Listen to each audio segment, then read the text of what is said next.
अस्सलाम वालेकुम नाज़रीन, आपको अपने चैनल में वेलकम कहती हूँ। शुरू करती हूँ अल्लाह के नाम से जो बड़ा ही मेहरबान और नहायत ही रहम करने वाला है। अस्सलातु वस्सलामु अलैका या रसूल अल्लाह व अला आलिका व सहाबिका या हबीब अल्लाह।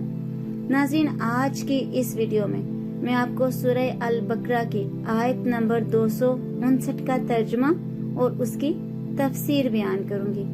वीडियो का आगाज करते हैं। या क्या तुमने इस शख्स को ना देखा जिसका एक बस्ती पर गुजर हुआ और वो बस्ती अपनी छतों के बल गिरी पड़ी थी, तो उस शख्स ने कहा अल्लाह इन्हें इनकी मौत के बाद कैसे जिंदा करेगा। तो अल्लाह ने उसे 100 साल मौत की हालत में रखा, फिर उसे जिंदा किया। फिर इस शख्स से फरमाया तुम यहाँ कितना अरसा ठहरे हो। उसने अर्ज की मैं 1 दिन या 1 दिन से भी कुछ कम वक्त ठहरा हूँ। अल्लाह ने फरमाया नहीं, बल्कि तू यहाँ 100 साल ठहरा है। और अपने खाने और पीने को देख कि अब तक बदबूदार नहीं हुआ, और अपने गधे को देख जिसकी हड्डियां तक सलामत ना रहीं। और ये सब इसलिए किया गया है ताकि हम तुम्हें लोगों के लिए एक निशानी बना दें। और इन हड्डियों को देख के कैसे इन्हें उठाते यानी जिंदा करते हैं, फिर इन्हें गोश्त पहनाते हैं। तो जब ये मामला उस पर जाहिर हो गया तो वो बोल उठा मैं खूब जानता हूँ कि अल्लाह हर चीज पर कादिर है। आओ कलजी मर्रा आला कारियातिन, या इसकी तरह जिसका गुजर एक बस्ती पर हुआ। नाजरीन, अक्सर मुफस्सिरीन के बकौल इस आयत में बयान किया गया वाक़या हजरत उज़ैर अलैहिस्सलातु वस्सलाम का है, और बस्ती से बैतुल मुक़द्दस मुराद है। नाज़रीन, जब बुख्ते नसर बादशाह ने बैतुल मुक़द्दस को वीरान किया और बनी इसराइल को कत्लो गारत गिरी करके तबाह कर डाला, तो एक मर्तबा हजरत उज़ैर अलैहिस्सलातु वस्सलाम का वहां से गुजर हुआ।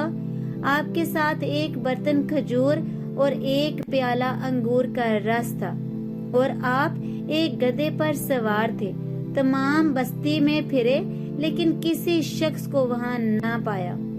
बस्ती की इमारतें गिरी हुई थी। आपने तहज्जुब से कहा अन्ना युहयी हाज़िहिल्लाहु बादा मौतिहा, अल्लाह इन्हें इनकी मौत के बाद कैसे जिंदा करेगा। उसके बाद आप अलैहिस्सलातु वस्सलाम ने अपनी सवारी के जानवर को वहां बांध दिया और खुद आराम फरमाने लगे। इसी हालत में आपकी रूह कब्ज कर ली गई और गधा भी मर गया। ये सुबह के वक्त का वाक़या है। इससे 70 बरस बाद अल्लाह ने ईरान के बादशाहों में से एक बादशाह को गलबा दिया, और वो अपनी फौजें लेकर बैतुल मुक़द्दस पहुंचा। उसको पहले से भी बेहतर तरीके पर आबाद किया, और बनी इसराइल में से जो लोग बाकी रह गए थे वो दोबारा यहाँ आकर बैतुल मुक़द्दस और इसके गिरदोनवा में आबाद हो गए, और इनकी तादाद बढ़ती रही। इस पूरे अरसे में अल्लाह ने हजरत उज़ैर अलैहिस्सलातु वस्सलाम को दुनिया की आंखों से पोशीदा रखा, और कोई आपको ना देख सका। जब आपकी वफात को 100 साल गुजर गए तो अल्लाह ने आपको जिंदा किया। पहले आंखों में जान आई, अभी तक तमाम जिस्म में जान ना आई थी। बकिया जिस्म आपके देखते देखते जिंदा किया गया। नाज़रीन, ये वाक़या शाम के वक्त गरूबे आफ्ताब के करीब हुआ। अल्लाह ने हजरत उज़ैर अलैहिस्सलातु वस्सलाम से फरमाया तुम यहाँ कितने दिन ठहरे। आपने अंदाजे से अर्ज किया कि 1 दिन या इससे कुछ वक्त। आपका ख्याल ये हुआ कि ये उसी दिन की शाम है जिसकी सुबह को सोए थे। अल्लाह ने फरमाया तुम यहाँ 100 साल ठहरे हो। अपने खाने और पानी यानी खजूर और अंगूर के रस को देखो कि वैसा ही सही सलामत है। सुबहान अल्लाह, इसमें बदबू तक पैदा नहीं हुई। और अपने गधे को देखो कि इसका क्या हाल है। चुनाचे आपने देखा कि वो मर चुका है اور اس کا بدن گل گیا اور اعضاء بکھر گئے ہیں، صرف سفید ہڈیاں چمک رہی تھی۔ آپ کی آنکھوں کے سامنے اس کے اعضاء جمع ہوئے، اعضاء اپنی اپنی جگہ پر آئے اور ہڈیوں پر گوشت چڑھا، گوشت پر کھال آئی، بال نکلے، پھر اس میں روح پھونکی گئی اور وہ اٹھ کھڑا ہوا اور آواز نکالنے لگا۔ آپ نے اللہ کی قدرت کا مشاہدہ کیا اور فرمایا، میں خوب جانتا ہوں کہ اللہ ہر شے پر قادر ہے، یعنی یقین تو پہلے ہی تھا، اب عین الیقین حاصل ہو گیا ہے۔ پھر آپ اپنی سواری پر سوار ہو کر اپنے محلے میں تشریف لائے۔ سر اقدس اور داڑھی مبارک کے بال سفید تھے، عمر وہی 40 سال کی تھی، کوئی آپ کو نہ پہچانتا تھا۔ اندازے سے اپنے مکان پر پہنچے، ایک ضعیف بڑھیا ملی جس کے پاؤں رہ گئے تھے، یعنی وہ نابینا ہو گئی تھی۔ وہ آپ کے گھر کی باندی تھی اور اس نے آپ کو دیکھا ہوا تھا۔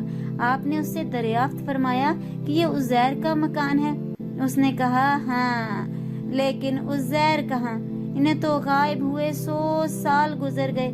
یہ کہہ کر وہ خوب روئی۔ آپ علیہ الصلوۃ والسلام نے فرمایا، میں عزیر ہوں۔ اس نے کہا، سبحان اللہ، یہ کیسے ہو سکتا ہے؟ آپ نے فرمایا، اللہ نے مجھے 100 سال موت کی حالت میں رکھ کر پھر زندہ کیا ہے۔ اس نے کہا، حضرت عزیر علیہ الصلوۃ والسلام مستجاب الدعوات تھے، یعنی جو دعا کرتے تھے قبول ہوتی۔ آپ دعا کیجئے کہ میری آنکھیں دوبارہ دیکھنا شروع کر دیں تاکہ میں اپنی آنکھوں سے آپ کو دیکھوں۔ آپ نے دعا فرمائی اور وہ عورت بینا ہو گئی۔ آپ نے اس کا ہاتھ پکڑ کر فرمایا، خدا کے حکم سے اٹھ۔ یہ فرماتے ہی اس کے معذور پاؤں درست ہو گئے۔ اس نے آپ کو دیکھ کر پہچانا اور کہا، میں گواہی دیتی ہوں کہ آپ بے شک حضرت عزیر علیہ الصلوۃ والسلام ہیں۔ اور آپ کو بنی اسرائیل کے محلے میں لے گئی۔ وہاں ایک مجلس میں آپ کے فرزند تھے جن کی عمر 118 سال کی ہو چکی تھی، اور آپ کے پوتے بھی تھے جو بوڑھے ہو چکے تھے۔ بڑھیا نے مجلس میں پکارا، یہ حضرت عزیر علیہ الصلوۃ والسلام تشریف لائے ہیں۔ اہل مجلس نے اس عورت کو جھٹلایا۔ اس نے کہا، مجھے دیکھو، ان کی دعا سے میری حالت ٹھیک ہو گئی ہے۔ لوگ اٹھے اور آپ کے پاس آئے۔ آپ کے فرزند نے کہا، میرے والد صاحب کے کندھوں کے درمیان سیاہ بالوں کا ایک ہلال یعنی چاند تھا۔ جسم مبارک کھول کر دکھایا گیا تو وہ موجود تھا، لیکن اس زمانے میں تورات کا کوئی نسخہ باقی نہ رہا تھا، کوئی اس کا جاننے والا موجود نہ تھا۔ آپ نے تمام تورات زبانی پڑھ دی۔ اس شخص نے کہا، مجھے اپنے والد سے معلوم ہوا کہ بخت نصر کی ستم انگیزیوں کے بعد گرفتاری کے زمانے میں میرے دادا نے تورات کو ایک جگہ دفن کر دیا تھا۔ اس کا پتہ مجھے معلوم ہے۔ اس پتے پر جستجو کر کے تورات کا وہ دفن شدہ نسخہ نکالا گیا۔ حضرت عزیر علیہ الصلوۃ والسلام نے اپنی یاد سے جو تورات لکھی تھی اس سے مقابلہ کیا گیا تو وہ ایک حرف کا فرق نہ تھا۔ آج کی اس ویڈیو میں اتنا ہی۔ اگر آپ کو میری ویڈیو اچھی لگی ہو تو لائک اور شیئر کیجیے گا، اور اگر میرے چینل پر نئے ہیں تو سبسکرائب کر لیں، ساتھ والے بیل کے آئیکن کو کلک کر لیجیے گا تاکہ میری ہر نئی آنے والی ویڈیو کی اپڈیٹ آپ تک پہنچتی رہے۔ اپنی قیمتی رائے کا اظہار کمنٹ باکس میں کیجیے گا، دعاؤں میں یاد رکھیے گا۔ ملتے ہیں اگلی ویڈیو میں، تب تک کے لیے اللہ حافظ۔